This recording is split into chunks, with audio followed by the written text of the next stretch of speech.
മലയാള ഭാഷയ്ക്ക് അഭിമാനമായി മുംബൈയിൽ നിന്നൊരു മലയാളി. 9 ലക്ഷത്തിൽ പരം മലയാള പദങ്ങൾ ഉൾക്കൊള്ളുന്ന മലയാളം തെസോറസ് ഇനി മലയാള ഭാഷയ്ക്ക് സ്വന്തം, അതും സൗജന്യമായി. ഭാഷാ ഗവേഷകൻ ഇ കെ കുറുപ്പാണ് ഈ ബൃഹത്തായ പദാവലി സൃഷ്ടിച്ചിരിക്കുന്നത്. മുംബൈ മലയാളിയായ ഭാഷാ ഗവേഷകൻ ഇ കെ കുറുപ്പാണ് ഈ ബൃഹത്തായ പദാവലി സൃഷ്ടിച്ചിരിക്കുന്നത്.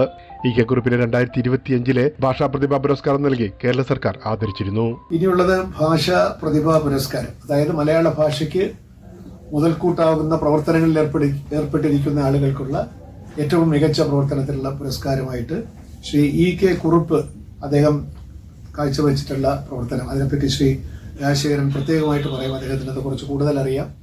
അദ്ദേഹം ഒരു മലയാളം തെസോറസ് ആണ് തയ്യാറാക്കിയിരിക്കുന്നത്. ഏതാണ്ട് 9 ലക്ഷത്തിലേറെ വാക്കുകളോട് കൂടിയ തെസോറസ് തയ്യാറാക്കി ഒരു അഭൂതപൂർവമായിട്ടുള്ള നേട്ടം കൈവരിച്ച ആളാണ്. അദ്ദേഹത്തിനാണ് ഭാഷാ പ്രതിഭാ പുരസ്കാരം. മലയാള ഭാഷയുടെ പ്രചാരണത്തിനും ഭാഷാ പ്രവർത്തനങ്ങൾക്ക് നൽകുന്ന പിന്തുണയ്ക്കുമായാണ് മലയാളം മിഷൻ പുരസ്കാരങ്ങൾ നൽകുന്നത്.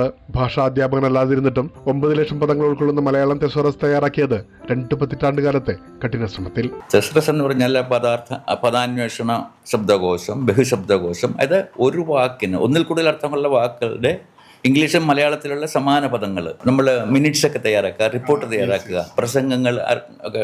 അപ്പം ക്ലീഷ ഒഴിവാക്കാൻ വേണ്ടിയിട്ട് വേറെ പദങ്ങൾ യൂസേജ് അല്ല. ചിലപ്പോൾ പൊളൈറ്റ് സംസാരിക്കേണ്ട റെഫ്യൂസും റെഫ്യൂട്ടും തമ്മിൽ വ്യത്യാസമുണ്ട്. സമാനാർത്ഥ പദങ്ങൾ മലയാളത്തിലുണ്ട്, ധാരാളമുണ്ട്. അത് ഒരിടത്താക്കുക. അപ്പോൾ ഇംഗ്ലീഷും മലയാളവും ആകുമ്പോൾ പിന്നെ ആൾക്കാർക്ക് രണ്ടും കമ്പയർ ചെയ്ത് പഠിക്കാൻ ഭാഷ പഠനത്തിന് സഹായിക്കും. ലോകത്തെമ്പാടുമുള്ള മലയാളികൾക്ക് ഉപയോഗിക്കാവുന്ന തെസോറസ് ഉണ്ടാക്കിയതിന് പുറകിൽ കടുത്ത ഭാഷാ സ്നേഹം മാത്രം. തുടക്കം അല്ല, ഈ പറഞ്ഞതുപോലെ ഈ തെസോറസ് ഇങ്ങനെ ഉള്ളത് നമുക്ക് എന്തുകൊണ്ട് മലയാളം ഇംഗ്ലീഷും കൂടെ ലിങ്ക് ചെയ്തിട്ടാക്കാമെന്നുള്ള ഐഡിയ തോന്നി. അപ്പോൾ ഞാൻ ആദ്യം തുടങ്ങിയത് നോട്ട് ബുക്കിൽ എഴുതാൻ തുടങ്ങി. ഒരു 3-4 നോട്ട് ബുക്കായിട്ടും എൻട്രി വേർഡ് ഒരു 2-4 എൻട്രി വേർഡ് ആയിട്ടുള്ളൂ. അപ്പോൾ എനിക്ക് മനസ്സിലായത് ഒരു നടക്കി പോകുന്ന കേസല്ല ഇത്. പിന്നെയാണ് കമ്പ്യൂട്ടറിലേക്ക് അത് ഇടാൻ തുടങ്ങി. അപ്പോൾ പേപ്പറിനകത്ത് എഴുതാണെങ്കിൽ ഇറ്റ് ഇസ് ഇമ്പോസിബിൾ, പ്രാക്ടിക്കൽ അല്ല.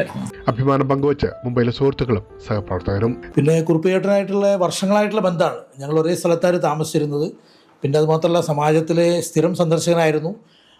ലൈബ്രറിയൊക്കെ ഉണ്ടായിരുന്ന സമയത്തൊക്കെ സ്ഥിരമായിട്ട് വരുമായിരുന്നു. ഈ ഒരു സന്തോഷം, ഗവൺമെൻറ് ഈ ഒരു അംഗീകാരത്തിൽ ഒരുപാട് സന്തോഷം തോന്നുന്നു. നേരത്തെ ഇന്ത്യൻ ഡിജിറ്റൽ ആർക്കൈവ് ഫൗണ്ടേഷൻ നടത്തിയ സന്നദ്ധ പ്രവർത്തകരുടെ കൂട്ടായ്മയിൽ ഭാഷാ ഗവേഷകൻ ഇ കെ കുറുപ്പും നിരൂപകൻ പി കെ രാജശേഖരനും ചേർന്ന് ഓളം 3ാം പതിപ്പ് പ്രകാശനം ചെയ്തിരുന്നു. മലയാളവും കേരളവുമായി ബന്ധപ്പെട്ട പുരാരേഖകൾ ഡിജിറ്റൈസ് ചെയ്ത് സംരക്ഷിക്കുന്ന പദ്ധതിയായ ഇന്ത്യൻ ഡിജിറ്റൽ ആർക്കൈവ് ഫൗണ്ടേഷന് കീഴിലുള്ള ഗ്രന്ഥപുരയുടെ പ്രവർത്തനങ്ങളിൽ സഹകരിക്കുന്നവർ ചേർന്നാണ് ഈ ഉദ്യമം നടത്തിയത്.